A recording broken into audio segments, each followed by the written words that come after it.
Hello everyone, आज के इस वीडियो में हम कवर करेंगे क्लास 12 फिजिक्स चैप्टर नंबर 1 के वन लाइनर्स और आज का वीडियो है इस लेक्चर सीरीज का पार्ट 5। वीडियो स्टार्ट करते हैं। हमारा पहला वन लाइनर है torque experienced by a dipole in uniform electric field. यहाँ पर आप एक फिगर देख सकते हैं। इस फिगर में एक डाइपोल लिया है। डाइपोल के पास दो चार्जेस होते हैं, one is positive and one is negative. कहाँ पर रखा हुआ है? एक uniform electric field. Uniform electric field मतलब हर जगह पर फील्ड का इंटेंसिटी सेम होगा। इस यूनिफॉर्म इलेक्ट्रिक फील्ड में अगर एक डाइपोल रखा गया है तो इसको टॉर्क एक्सपीरियंस होता है। तो पहले हम ये समझेंगे कि क्या इस सेटअप में सच में टॉर्क एक्सपीरियंस होगा। तो यहाँ पर आप देखेंगे कि जो प्लस क्यू चार्ज है इसमें अपवर्ड डायरेक्शन में फोर्स लग रहा है due to external electric field E, और वैल्यू कितनी है फोर्स की? Q into E. और जो माइनस क्यू चार्ज है इसमें डाउनवर्ड डायरेक्शन में फोर्स लग रहा है, वैल्यू कितनी है? माइनस क्यू इंटू ई। डायरेक्शन प्लस क्यूई फोर्स की और माइनस क्यूई फोर्स की एक दूसरे के ऑपोजिट है। बट यहाँ पर आप ध्यान देंगे कि जो लाइन ऑफ फोर्स है, लाइन ऑफ फोर्स का मतलब होता है जिस लाइन के अलोंग फोर्स एक्ट कर रहा है। तो प्लस क्यू पर लगने वाले फोर्स का जो लाइन ऑफ फोर्स है और माइनस क्यू पर लगने वाले फोर्स का जो लाइन ऑफ फोर्स है वो डिफरेंट है। इस डिफरेंस से क्या होगा? इस डिफरेंस की वजह से दोनों फोर्सेस अब इस डाइपोल को रोटेट करने की कोशिश करेंगे। तो आप इसे यहाँ पर मैंने एक मार्कर लिया है। इस मार्कर को आप कैसे अज्यूम करेंगे? एक डाइपोल की तरह। सपोज यहाँ पर प्लस क्यू चार्ज है और यहाँ पर क्या है? Minus q charge. Electric field इस प्लस क्यू चार्ज पर अपवर्ड फोर्स लगा रही है, माइनस क्यू चार्ज पर डाउनवर्ड फोर्स। अब अगर दोनों का लाइन ऑफ फोर्स आप क्या देख रहे हैं? ये वाला फोर्स इधर एक्ट कर रहा है, ये वाला फोर्स इधर एक्ट कर रहा है, और दोनों की डायरेक्शन क्या है? ऑपोजिट है। तो ये जो फोर्स होंगे ये क्या बनाते हैं? कपल ऑफ फोर्सेस, और इन कपल ऑफ फोर्सेस की वजह से क्या होगा? आपका ये डाइपोल रोटेट करने लगेगा। ठीक है, तो आप मार्कर को देखिए। अगर एक फोर्स ऊपर की तरफ लग रहा है और एक फोर्स नीचे की तरफ लग रहा है तो अल्टीमेटली दिस डाइपोल और this marker will get rotated. और वो वैल्यू कितना होता है? कितना टॉर्क एक्सपीरियंस करता है डाइपोल? वैल्यू दिया हुआ है tau vector is equal to vector P cross vector E. P क्या है यहाँ पर? Dipole moment, and E is the uniform electric field जिसमें डाइपोल रखा हुआ है। एक्सपेंड करेंगे तो क्या हो जाएगा? P E sine theta N cap. N cap किसका डायरेक्शन है? टॉर्क का। आगे बढ़ते हैं। हमारा सेकेंड वन लाइनर है torque experienced by a dipole in external field will try to align dipole in the direction of field. तो अब यहाँ पर फिगर में देखिए, हमें ये समझना है कि जो टॉर्क लग रहा है ये कब तक लगेगा। तो ये तब तक ही लगेगा जब तक आपका जो डाइपोल है वो इलेक्ट्रिक फील्ड की डायरेक्शन में अलाइन नहीं हो जाता है। अभी आपके डाइपोल की पोजीशन कैसी है? ये सपोज ये पोजीशन है, ठीक है, और इलेक्ट्रिक फील्ड आपकी इस तरीके से एक्ट कर रही है। तो ये डाइपोल कब तक रोटेट होगा? जब तक ये डाइपोल आपका इलेक्ट्रिक फील्ड की डायरेक्शन में अलाइन नहीं हो पाएगा। अब आप ये सोचिए कि अलाइन होने के बाद इसमें कोई रोटेशन क्यों नहीं हो रहा है? क्योंकि मैंने आपको ये बताया है कि रोटेशन किसी ऑब्जेक्ट में तभी होगा जब उस पर एक्ट करने वाले फोर्सेस का जो लाइन ऑफ फोर्स डायरेक्शन होगा वो डिफरेंट होगा। अब आप देखेंगे, अगर मैं इस मार्कर को यहाँ से प्लस क्यू ई चार्ज कितना फोर्स फील करेगा? यहाँ पर क्यू इंटू ई। इस फोर्स का लाइन ऑफ फोर्स क्या कहाँ है? जिस लाइन के अलॉन्ग फोर्स एक्ट कर रहा है ये है। माइनस क्यू चार्ज यहाँ पर था, तो माइनस क्यू चार्ज पर भी फोर्स क्या रहेगा? इसी लाइन के अलॉन्ग ही रहेगा। तो इसका मतलब अब इस डाइपोल में जो फोर्स लग रहे हैं उनका लाइन ऑफ फोर्स डिफरेंट नहीं है, सेम लाइन के अलॉन्ग दोनों फोर्सेस एक्ट कर रहे हैं। इसका मतलब अब इस मार्कर में कपल फॉर्म नहीं होगा, कपल ऑफ फोर्सेस फॉर्म नहीं होंगे, जिसकी वजह से अब ये मार्कर, या फिर हम इसको क्या अज्यूम कर रहे हैं, एक डाइपोल, ये रोटेट नहीं होगा।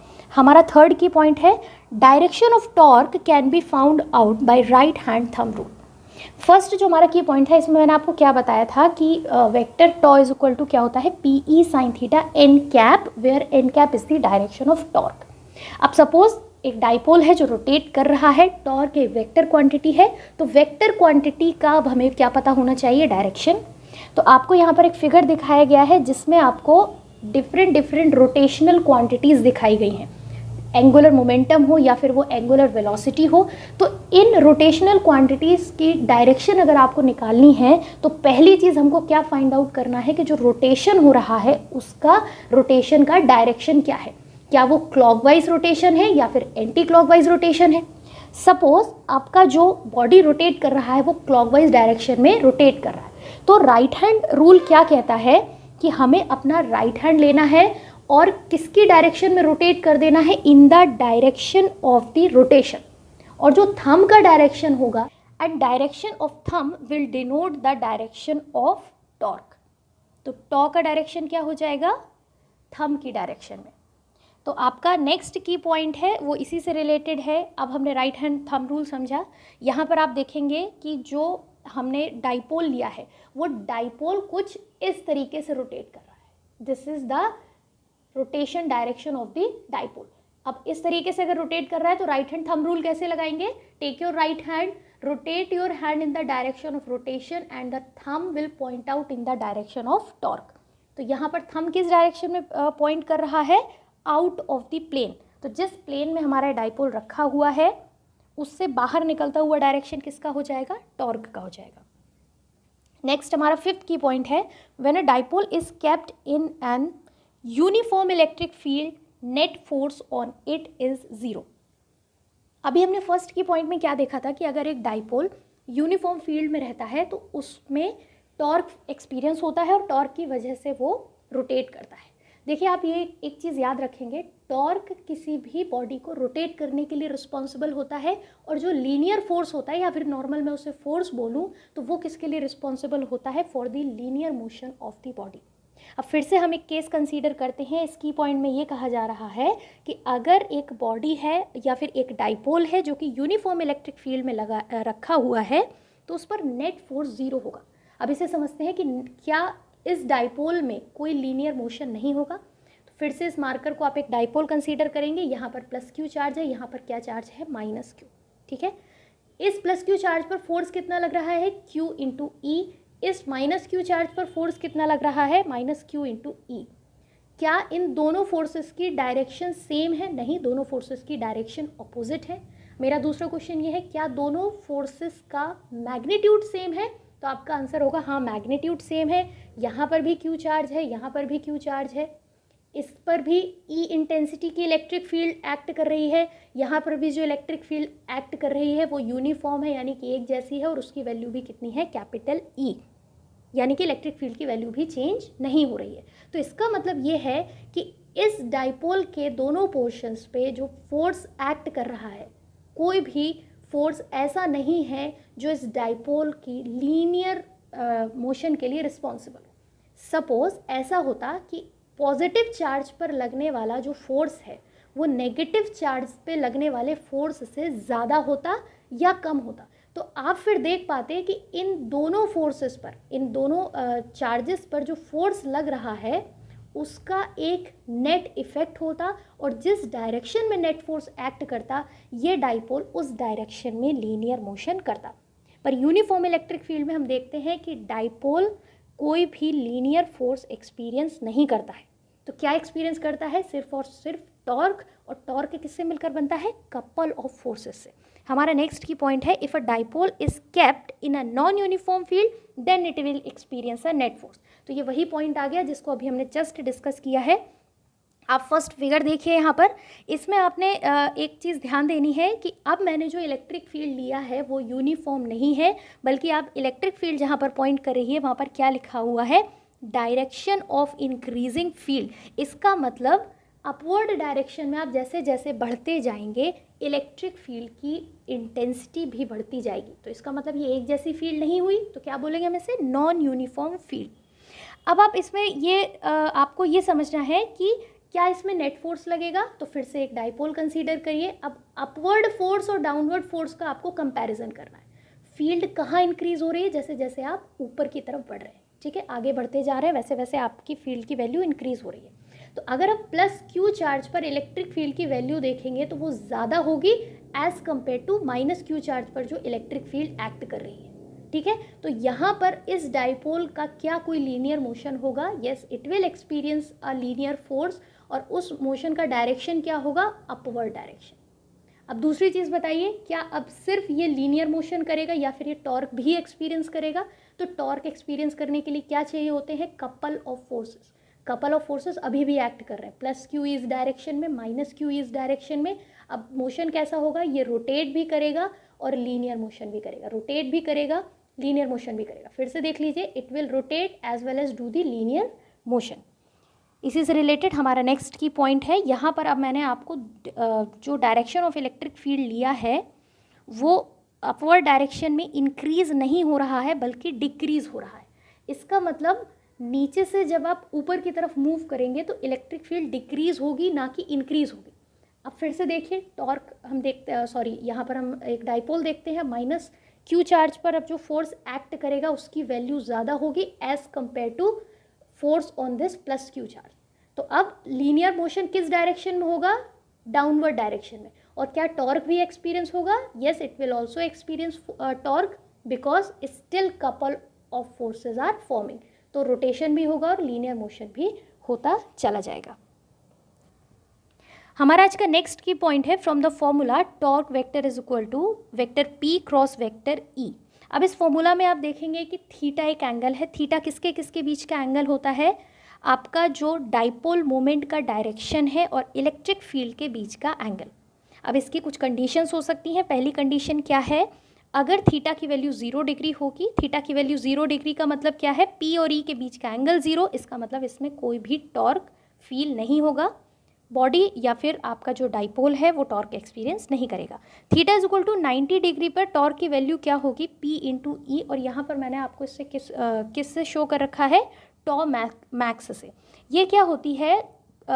थीटा की जो वैल्यू 90 होती है वो साइन 90 मैक्सिमम वैल्यू देता है 1।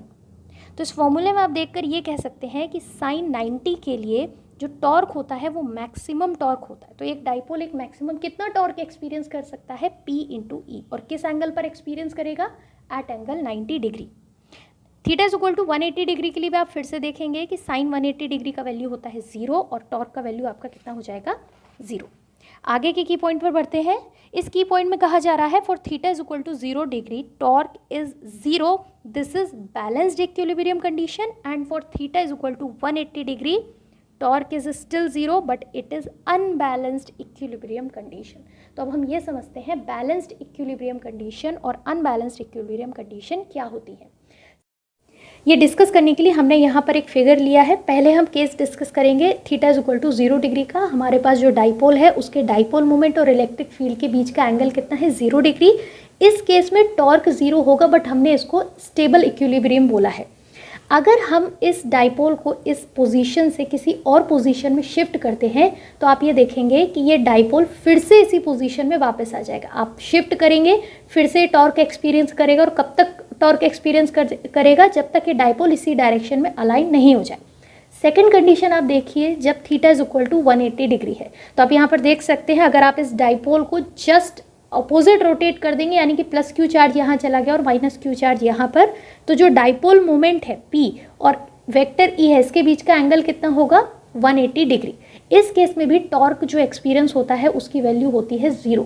बट यहाँ पर आप एक स्पेशल चीज़ देखेंगे, अगर मैं इस डाइपोल को इस पोजीशन से थोड़ा सा भी शिफ्ट करूँगी तो ये डाइपोल इस पोजीशन पर वापस नहीं आएगा बल्कि अब कहाँ रोटेट होने लगेगा? In the direction of electric field. और वो कहाँ पर जाने लगेगा?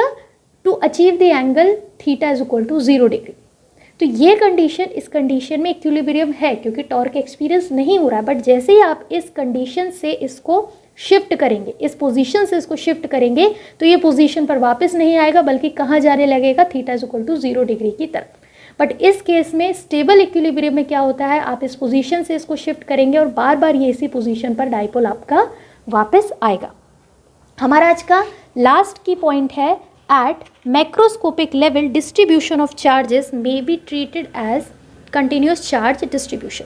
हमने क्या बताया हुआ है ऑलरेडी आपको कि दो तरह के वर्ल्ड होते हैं, one is microscopic world and second one is macroscopic world. अगर हम माइक्रोस्कोपिक वर्ल्ड की बात करें तो उसकी डायमेंशन बहुत स्मॉल होती है, लाइक 10⁻⁻8 मीटर से 10⁻⁻15 मीटर के अप्रॉक्सीमेट हम वहाँ पर डील करते हैं लेंथ की। अगर हम बात करें तो माइक्रोस्कोपिक वर्ल्ड एक वो वर्ल्ड है जिसको हम अपनी नेकेड आई से नहीं देख सकते। हम जो देख सकते हैं वो कौन सा वर्ल्ड है? Macroscopic world. अब हम जानते हैं कि चार्जेस डिस्क्रीट होते हैं और अगर हम इलेक्ट्रॉन्स या फिर किसी अदर चार्ज की बात करें तो चार्ज जो होता है वो बहुत स्मॉल होता है। तो अगर मैं मैक्रोस्कोपिक लेवल पर एक स्मॉल लेंथ या फिर एक स्मॉल एरिया कंसीडर करूं और ये पूछूं कि इस एरिया के अंदर कितने नंबर ऑफ चार्जेस हैं, तो चार्जेस बहुत स्मॉल होते हैं और इस एरिया के अंदर बहुत सारे चार्जेस एग्जिस्ट करेंगे। चार्जेस ना आप इलेक्ट्रॉन्स ले लीजिए अभी के लिए। सपोज ये एक कंडक्टर है जिसका एरिया है और उसमें क्या है, फ्री इलेक्ट्रॉन्स। तो इस एरिया के अंदर नंबर ऑफ फ्री इलेक्ट्रॉन्स बहुत ज़्यादा होंगे और मैक्रोस्कोपिक लेवल पर उनकी डिस्क्रीटनेस बताना मुश्किल होता है, और इसलिए उसको कैसे ट्रीट किया जाता है, as a continuous charge distribution. आप इसको इस फिगर में देखिएगा। सपोज यहाँ पर अभी आप देख सकते हैं कि मैं डॉट्स बना रही हूँ और इस डॉट को आप क्या कंसीडर करेंगे, number of charges present in this area. अभी आप देख पा रहे होंगे कि आपको इन डॉट्स की डिस्क्रीटनेस दिखाई दे रही है। डिस्क्रीटनेस का मतलब क्या है कि आप अलग अलग इन चार्जेस को काउंट करते जा रहे हैं। बट अगर मैं नंबर ऑफ डॉट्स लगातार इस बॉक्स में इंक्रीज करती जाऊँ, क्योंकि एक स्मॉल एरिया में जो चार्जेस होते हैं वो भी उनका नंबर जो होता है वो बहुत ज़्यादा होता है। तो मैं अब क्या कर रही हूँ, उसी तरीके से जिस तरीके से इसके अंदर चार्ज एग्जिस्ट करते हैं, कोशिश कर रही हूँ आपको एक इमेजिनेशन उसका देने की, कि आप ये अज्यूम कर पाएँ कि क्यों अब हम इन डिस्क्रीट चार्जेस को मैक्रोस्कोपिक लेवल पर कंटिन्यूस चार्ज डिस्ट्रीब्यूशन बोलते हैं। तो अब जैसे जैसे देख पा रहे होंगे कि डॉट्स बढ़ते चले जा रहे हैं। डॉट्स बढ़ने का मतलब क्या है, अब आप इनकी डिस्क्रीटनेस में कमी पा रहे होंगे। आपको अब ये मुश्किल लग रहा होगा अलग अलग इन चार्जेस को काउंट करना। अभी हम इसे कैसे देख रहे हैं, हम तो जो भी वर्ल्ड देख सकते हैं वो मैक्रोस्कोपिक लेवल पर ही देख सकते हैं। तो अब हम इस एरिया को मैक्रोस्कोपिक लेवल पर ही देख पा रहे हैं और हम देख रहे हैं कि इसकी डिस्क्रीटनेस अब लगभग बताना इम्पॉसिबल हो गया। और अगर आप इसे ध्यान से देखेंगे तो ये किस तरीके का डिस्ट्रीब्यूशन दिखाई सकता है हमको। It is the continuous charge distribution, यानी कि लगातार इस बॉक्स में कुछ चार्जेस हैं। तो हम कैसे डिफाइन करते हैं चार्ज इन दिस एरिया। अब सपोज लेंथ हम ले लेंगे, कोई लेंथ, और उस लेंथ में नंबर ऑफ चार्जेस देखेंगे तो हम कैसे डिफाइन करेंगे, number of charges in that particular length. अगर आप लेंथ एरिया की जगह वॉल्यूम लेंगे तो आप वहाँ पर नंबर ऑफ चार्जेस डिफाइन करेंगे। तो इस तरह के डिस्ट्रीब्यूशन ऑफ चार्जेस को हम क्या बोलते हैं, continuous charge distribution. Continuous charge distribution से रिलेटेड कुछ क्वांटिटीज़ होती हैं जो कि हम अपने आगे आने वाले लेक्चर्स में डिफाइन करेंगे। आज के लिए बस इतना ही। Thank you so much.